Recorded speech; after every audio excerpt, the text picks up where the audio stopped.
Shalom, Bapak Ibu Saudara dikasihi dan diberkati oleh Tuhan, saya Pendeta Yusuf Panggo. Pada kesempatan ini, Bapak Ibu Saudara, kita akan sama-sama merenungkan kebenaran firman Tuhan dari surat Rasul Paulus kepada Timotius yang kedua, yaitu 2 Timotius pasal 3 ayat 1 hingga ayat yang keempat. Saya bacakan bagi kita. Ketahuilah bahwa pada hari-hari terakhir akan datang masa yang sukar. Manusia akan mencintai dirinya sendiri dan menjadi hamba uang. Mereka akan membual dan menyombongkan diri. Mereka akan menjadi pemfitnah. Mereka akan berontak terhadap orang tua dan tidak tahu berterima kasih. Tidak memperdulikan agama.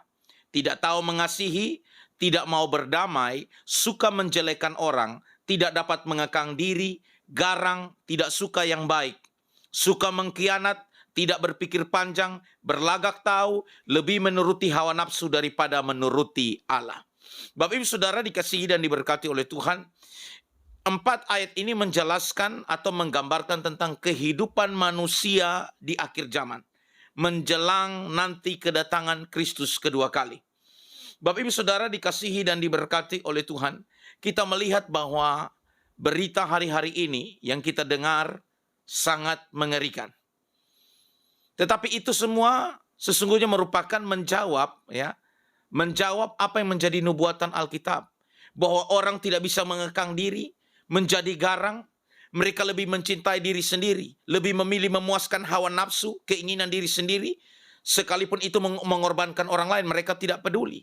Dan mereka lebih mencintai uang, menjadi hamba uang.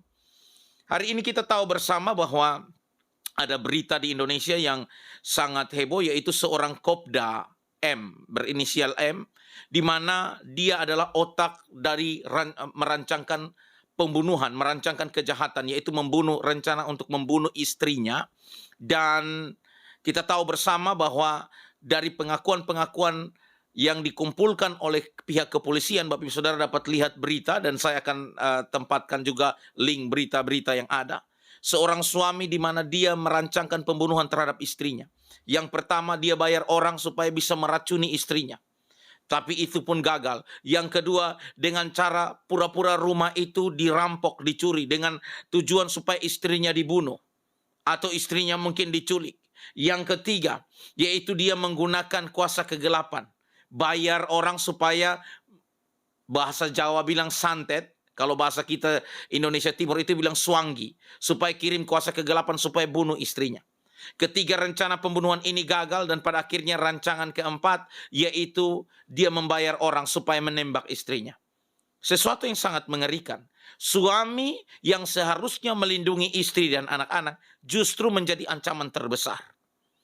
Dan bahkan ketika dia merancangkan, dia membayar pembunuh bayaran, dari berita yang terhimpun, yaitu dia membayar pembunuh bayaran itu kurang lebih 120 juta. Dari uang 200 juta yang dia dapat dari ayah dari istrinya sendiri. Yang dimana beliau beralasan, Kopda M ini menurut berita bahwa dia mendapatkan uang 200 juta untuk pengobatan istrinya. Tapi kenyataannya justru dia pakai uang 120 juta itu, uang mertuanya itu, dia bayar untuk pembunuh bayaran membunuh istrinya. Ini sebuah pelajaran bagi kita. Bahwa manusia bisa merancangkan kejahatan bagi kita, tapi mati hidup kita ada di dalam tangan Tuhan. Tetapi ini juga memberikan pelajaran bagi kita bahwa manusia pada akhirnya, di akhir zaman, Alkitab sedang menubuatkan bahwa mereka tidak ada kasih, tidak mau saling mengasihi. Terbukti seorang suami bisa merancangkan sebuah kejahatan yang sangat mengerikan. Bahkan dia membayar pembunuh bayaran dari uang mertuanya. Ini mengerikan Bapak Ibu Saudara. Tapi pada akhirnya, ya kita juga sudah mendengar berita, terakhir bahwa Kopda M ini didapati meninggal. Dan setelah diperiksa, diotopsi, dia meninggal karena keracunan. Nah, ini sebuah pelajaran bagi kita, Bapak Ibu Saudara. Kalau Tuhan sudah berkati kita dengan rumah tangga yang ada, dengan pekerjaan yang baik, mari kita hidup sungguh-sungguh. Jangan melakukan sesuatu yang pada akhirnya merugikan diri kita sendiri. Hal demikian juga terjadi di dalam perjanjian lama, yaitu dalam kisah Daud. Daud terjebak, jatuh di dalam persinahan bersama dengan Betseba. Ternyata 6 orang istri tidak cukup bagi Daud, sehingga dia harus tambah 1 lagi, yaitu Betseba. Tapi justru membawa Daud dalam penyesalan yang dalam. dia sadar dan bertobat, dia menyesali setiap perbuatan yang ada. Dari peristiwa yang terjadi ini, ya, dari pesan firman Tuhan, peristiwa Kopdaem dan juga Raja Daud, kita belajar bersama. Seperti ada sebuah ungkapan yang disampaikan oleh Decimus Junius Juvenal, yaitu tak seorang pun menjadi rusak akhlaknya dalam sekejap. Tak seorang pun menjadi rusak akhlaknya dalam sekejap.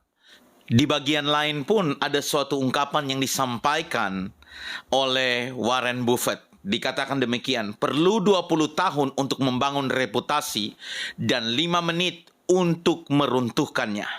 Perlu 20 tahun untuk membangun reputasi dan 5 menit untuk meruntuhkannya. Kita belajar bersama dari peristiwa Raja Daud dan juga Kopdaem yang ada ini mengajarkan kepada kita bahwa itu semua dimulai akibat ketika hubungan kita dengan Tuhan itu menjauh. Hubungan kita dengan Tuhan tidak erat lagi, persekutuan kita. Dan bahkan Tuhan Yesus sudah memberikan peringatan bahwa menjelang kedatangannya kedua kali, bahwa kasih banyak orang akan menjadi dingin. Di dalam Matius pasal 24 ayat yang ke-12, firman Tuhan berkata, dan karena makin bertambahnya kedurhakaan, maka kasih kebanyakan orang akan menjadi dingin. Di dalam terjemahan yang lain saya bacakan bagi kita, kejahatan akan menjalar sebegitu hebat sampai banyak orang tidak dapat lagi saling mengasihi. Ya. Menjelang kedatangan Kristus kedua kali, keadaan situasi dunia bahwa banyak orang yang pada akhirnya kasihnya menjadi dingin. Bagaimana Bapak Ibu Saudara supaya kita tetap hidup di dalam kebenaran, kita tetap memiliki kasih? Alkitab mengajarkan yang pertama untuk kita menjaga persekutuan kita.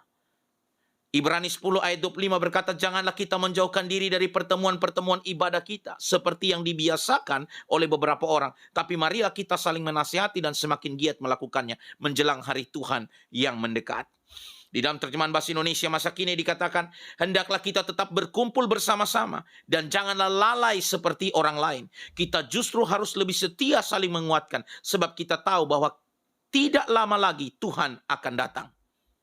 Jadi, supaya kita bisa hidup terus dalam kasih, dalam rencana tujuan Tuhan, kita tidak terjebak di dalam keinginan untuk memuaskan hawa nafsu diri sendiri, ataupun menjadi hamba uang. Yang pertama, marilah kita saling menguatkan di dalam ibadah dan di dalam persekutuan kita. Di dalam persekutuan kita saling menguatkan, saling menegur, saling menasihati satu dengan yang lain. Dan yang kedua, yaitu marilah kita selalu membaca merenungkan firman Tuhan, karena firman Tuhanlah yang bisa merubah hidup kita. Firman Tuhanlah yang akan menjagai menuntun kita. 2 Timotius pasal 3 ayat 16 sampai 17. Segala tulisan yang diilhamkan Allah memang bermanfaat untuk mengajar, untuk menyatakan kesalahan, untuk memperbaiki kelakuan, dan untuk mendidik orang dalam kebenaran. Dengan demikian, tiap-tiap manusia kepunyaan Allah diperlengkapi untuk setiap perbuatan baik. Saya baca di dalam terjemahan Alkitab versi firman Allah yang hidup. Seluruh kitab suci diberikan kepada kita melalui ilham Allah dan berguna untuk mengajarkan kebenaran kepada kita, serta menyadarkan kita akan apa yang salah dalam hidup kita. Kitab suci meluruskan dan menolong kita melakukan hal-hal yang benar. Itulah cara Allah menjadikan kita siap dalam segala segi, diperlengkapi dengan sempurna untuk berbuat baik kepada semua orang. Sebagai pengikut Kristus, sebagai orang percaya, hanya dengan membaca, merenungkan firman Tuhan, firman itu memperbaiki hidup kita. Dengan cara demikian kita diperlengkapi untuk kita melakukan perbuatan baik kepada banyak orang, sehingga kehidupan kita menjadi berkat. Karena itu Bapak Ibu Saudara, menjelang hari Tuhan yang semakin dekat, jangan jauhkan dirimu dari pertemuan ibadah, dari persekutuan, karena ada saling menasihati, saling menegur, saling menguatkan di dalamnya. Yang kedua, yaitu jangan lupa membaca, merenungkan firman Tuhan, karena dengan firman Tuhan itu akan meluruskan kita, menolong kita untuk melakukan hal yang benar. Firman itu juga menyadarkan kita apa yang salah dalam hidup kita, dan firman itu juga menjadikan kita menjadi pribadi-pribadi yang diperlengkapi untuk berbuat baik kepada semua orang. Kiranya Bapak Ibu Saudara, renungan firman Tuhan ini boleh memberkati kita semua. Tuhan Yesus memberkati kita semua. Shalom.